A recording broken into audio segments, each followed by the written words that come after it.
So when I saw Nicole spewing up those frogs every time she tried to tell her team something, it kind of reminded me of Harry Potter when Ronald was spewing up those slugs.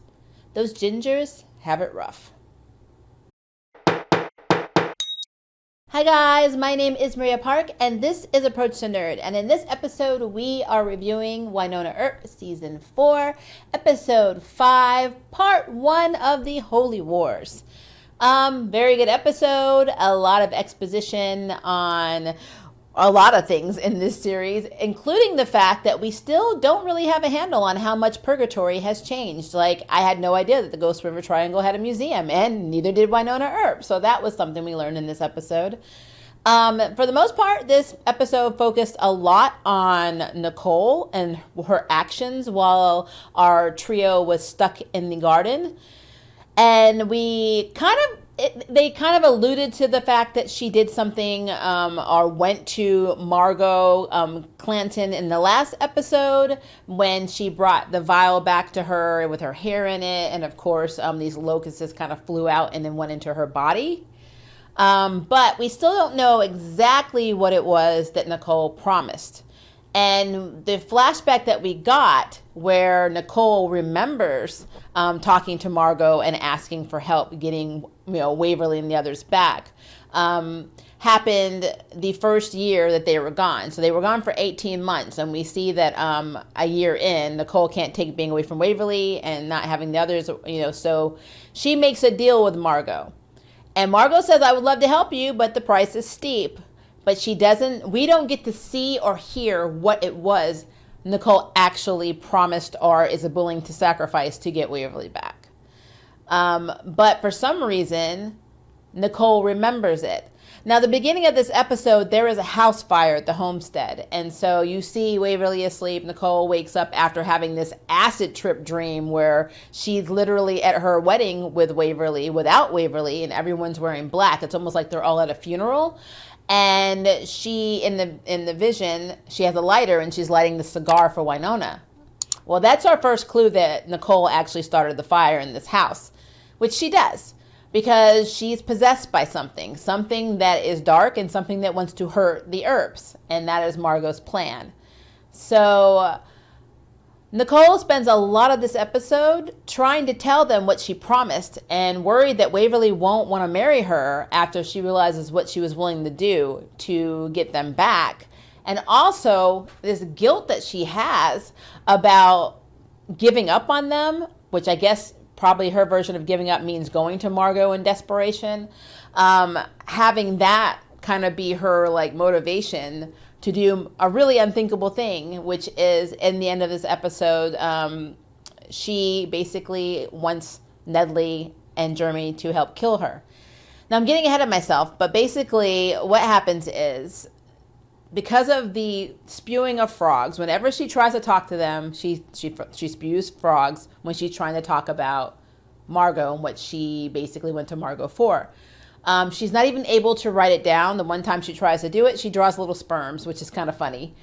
So Jeremy comes up with the idea, three ideas. One is to do a kind of reflection spell. The second one is, if I remember correctly, it's a potion. No, the third one's a potion. And then the second one is drowning her exorcism style in salt water. And so they go for the potion, even though the side effect, if they get it wrong in portions, her intestines would turn into snakes, which is very appealing. All of them had horrible side effects.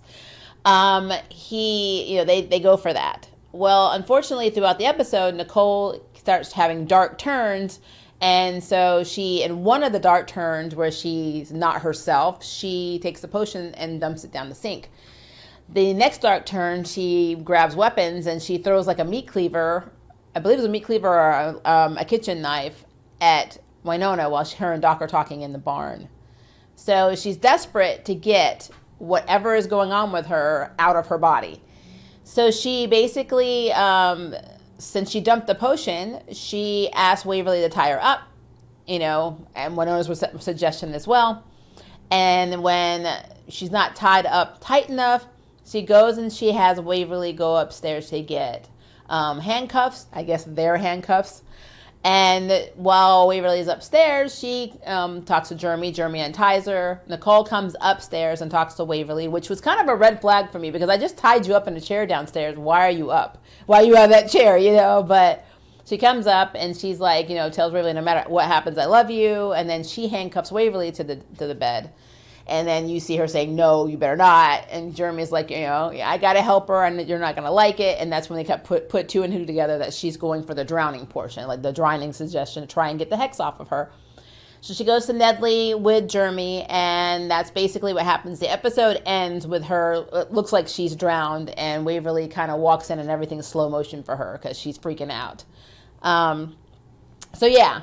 So the other portion of the story deals with two things. One is Rachel doing a stakeout at the Clantons' home because she can't find Billy. He's not answering her texts. He's not answering her calls. So she doesn't tell anyone where she's going. She just goes, and she basically stakes out the Clantons' junkyard/ranch area.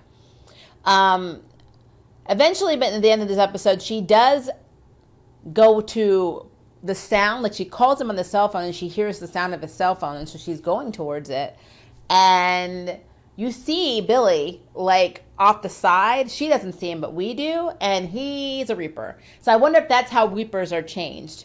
It was very disgusting in the last episode where it looks like the Reaper was spitting in his mouth.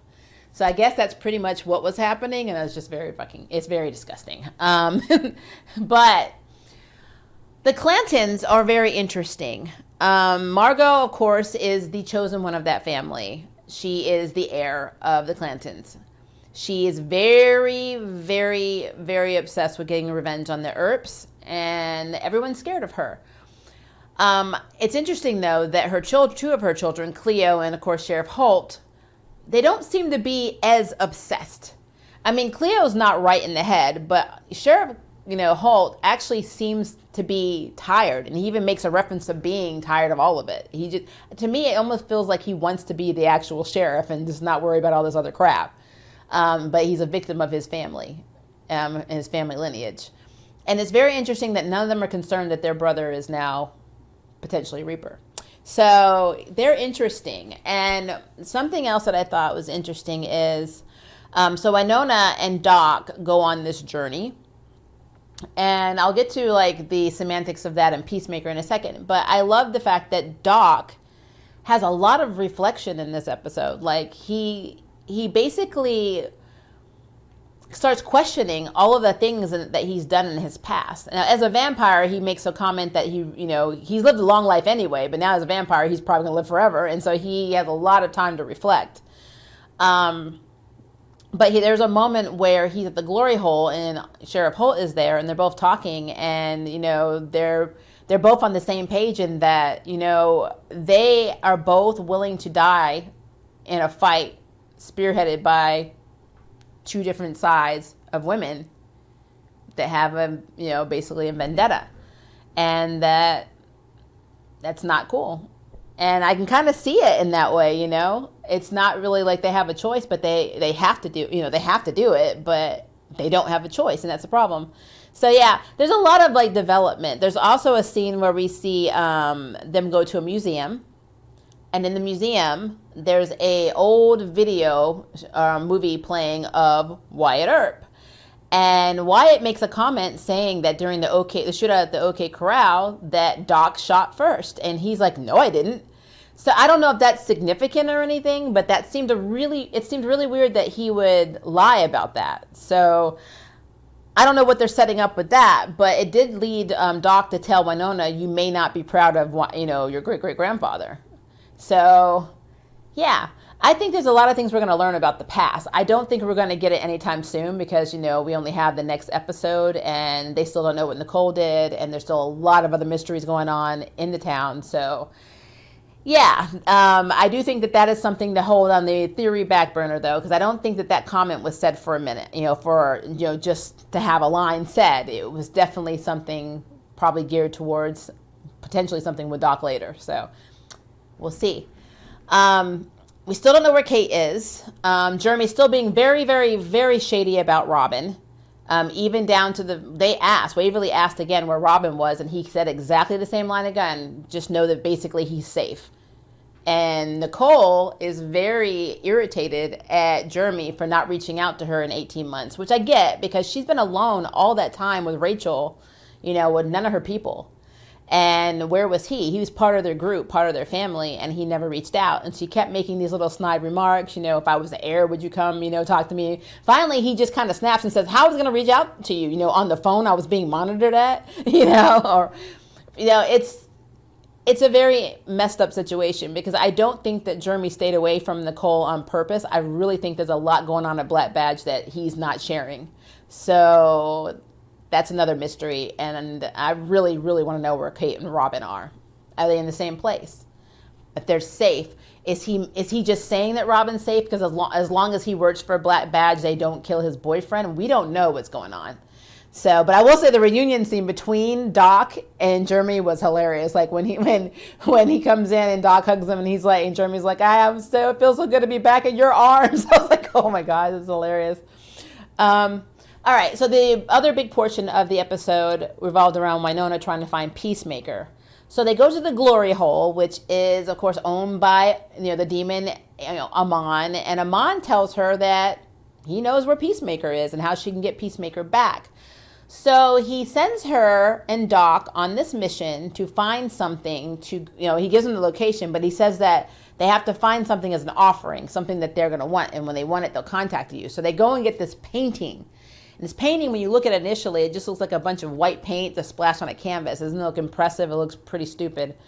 But as they go to the location with the painting, Wynonna just disappears. They hear this ringing bell sound, and then she just disappears. And then she's basically in this sanctuary for, I think they call it sanctuary for mournful women or, scorn women or something like that. And there's these really weird nuns. And they talk to her about, basically getting over guilt about your past lives, and they can help her, basically shed the guilt she has. And she's like, nah, Wynonna. And they take the painting and they put it on this little, on the table, basically on an easel. And one of the nuns says this incantation. So there's more magic now in purgatory that we don't understand. And the painting becomes a really pretty painting of a woman standing in between two mountains. And they tell Wynonna that they want that woman. And the woman turns out to be Rosita. So Rosita's been standing in between these two mountains for God knows how long, since we last saw her in the other seasons of Wynonna Earp. But I don't know why they want her. I don't know what it's about. But she's just standing there, and then the nuns want her. To add on to that, because she delivered the painting and she's going to find the woman, Wynonna can have Peacemaker. And she can sense that Peacemaker is there, but Peacemaker doesn't come to her. And the nun is like, well, maybe, Peacemaker doesn't want you anymore. Maybe you should, live a life of peace. And Wynonna's like, why the hell would I want to do that, And so now Wynonna is kind of irritated because Wynonna basically makes it clear that she doesn't want to have a normal life. She wants to have a demon butt-kicking life. And that's interesting, only because, she has Alice, her baby, that she gave up for adoption. You would think that once the curse was broken, she would want to run and get her baby. But, her and Doc don't even really, outside of the mention of her, and when they were in the garden, they don't really seem to talk about her at all. Maybe they want her to have a normal life, and a vampire daddy and a woman obsessed with kicking demon butt probably aren't the best parents. So I don't know, but I think that's going to come back to bite them in the butt too eventually. But Peacekeeper doesn't want her, and she's basically down on herself saying, oh, it's because I'm not the heir anymore, I'm nothing. And then of course Doc says, you're everything, which I thought was they have such cute moments. They have very cute moments. But I don't know where we're going to go from here. Now see, Amon is very shady. Amon told her how to get Peacekeeper, a demon, basically killing gun, because he doesn't want to deal with the Clantons, because the Clantons are basically running purgatory. And I guess he wants to be the big boss, but he doesn't want to take them on. So I guess if he can get Wynonna in place where she can take them out, then he probably thinks he's strong enough or powerful enough to take out Wynonna. That's the only thing I can think of. But yeah, he's not doing this out of the kindness of his heart or neutrality or being a businessman and none of that stuff. I think he wants to be the head honcho, and the Clantons are in the way, and Margot's too powerful. So yeah.